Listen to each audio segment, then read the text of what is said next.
Dans cette vidéo, je vais vous montrer comment vous allez pouvoir améliorer votre swing et votre régularité grâce au tout nouveau Garmin Approach R50.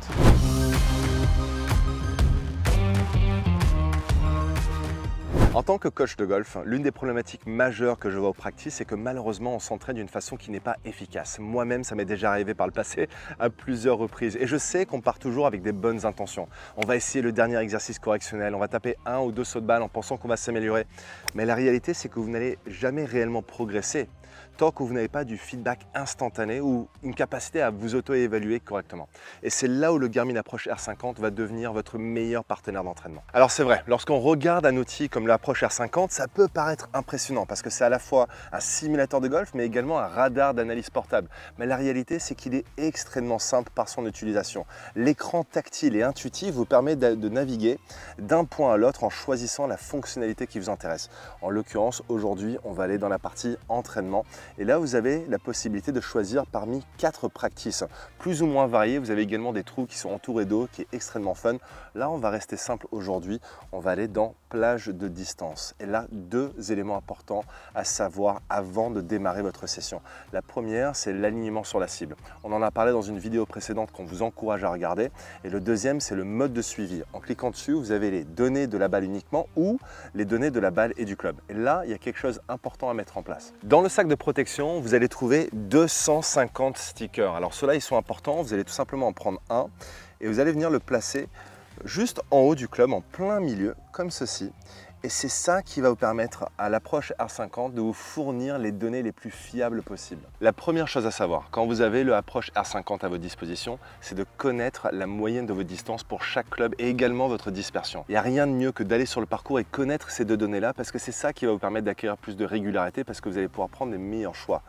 Mais aujourd'hui, on va aller un peu plus dans le concret sur ce qui se passe. J'ai une tendance à faire du slice. Peut-être que vous aussi, ça vous est arrivé de faire du slice et on va comprendre le pourquoi du comment à travers l'Approach R50. Quand je regarde l'écran principal, je vois que mes balles ont tendance à finir à droite. Mais en allant plus loin, je vais cliquer sur le bouton en bas à gauche pour ouvrir le menu de gauche. Et là, je peux sélectionner parmi les 4 balles que j'ai tapées aujourd'hui. Et notamment, je vois que, oui, les balles finissent à droite, mais quand je regarde les 4 données que j'ai sélectionnées sur le tableau principal, j'ai la déviation totale. Donc, je vois qu'une des balles a fini 9,7 mètres à droite de la cible. J'ai mon chemin de club qui est extérieur-intérieur.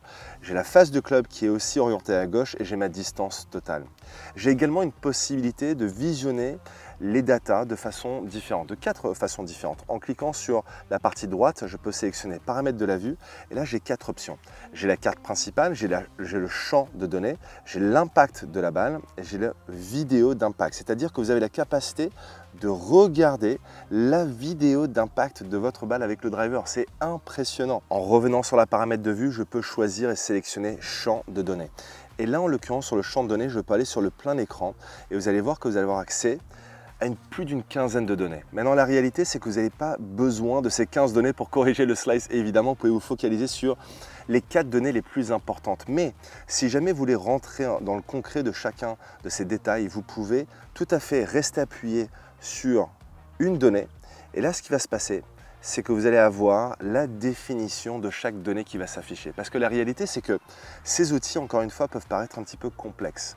Mais là où l'Approach R50 simplifie les choses, c'est que vous avez une définition extrêmement simplifiée d'une donnée qui peut paraître compliquée. Ah là quand même, c'est un peu mieux. Je vois que les 2 données sur lesquelles je me suis focalisé ont drastiquement changé.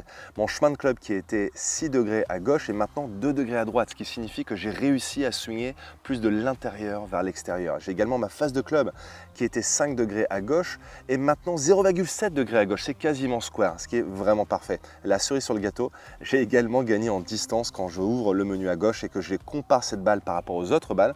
Je vois que les slices étaient environ entre 200 et 213 mètres et là mon draw 246 mètres. Donc j'ai gagné de la distance de façon importante. Et si vous voulez aller plus loin, vous pouvez sélectionner le menu en bas à droite de l'écran et choisir écran partagé. À partir de là, paramètres de la vue vous permettra d'avoir 3 options. Champ de données, impact de la balle ou la vidéo d'impact. Cela vous permettra de splitter l'écran en 3 parties et d'avoir une vision un peu plus approfondie de ce qui se passe au niveau des données. Ce qui est aussi super intéressant, c'est la capacité de pouvoir donner une note à votre balle en plus ou moins bien. Si j'ouvre l'écran à gauche et que je retrouve les balles que j'ai tapées, tapé depuis le début de ma séance d'entraînement. Je peux sélectionner en l'occurrence une balle qui était moins bien, mettre un pouce vers le bas en mettant mauvais et je peux mettre une note. Donc là en l'occurrence je vais écrire slice, que je vais ensuite enregistrer sur mon écran et comme ça quand je retourne à la maison et que je peux retourner sur mes datas, je peux voir les balles qui étaient plus ou moins bien et je peux ensuite aller sur celles qui étaient bonnes et taper vers le pouce vers le haut en mettant bon. Et là je vais juste me donner la petite note qui m'a fait la piqûre de rappel sur comment j'ai transformé ce slice en draw et je vais sélectionner structure devant la balle. Ça me fera la petite piqûre de rappel que j'ai besoin d'avoir pour me permettre de m'organiser correctement devant la balle et avoir cette petite note mentale pour m'aider. Si vous voulez progresser au golf, il est impératif d'avoir un retour précis. Et c'est exactement ce que le Garmin Approach R50 vous offre. À travers du feedback instantané, il va devenir votre meilleur partenaire d'entraînement.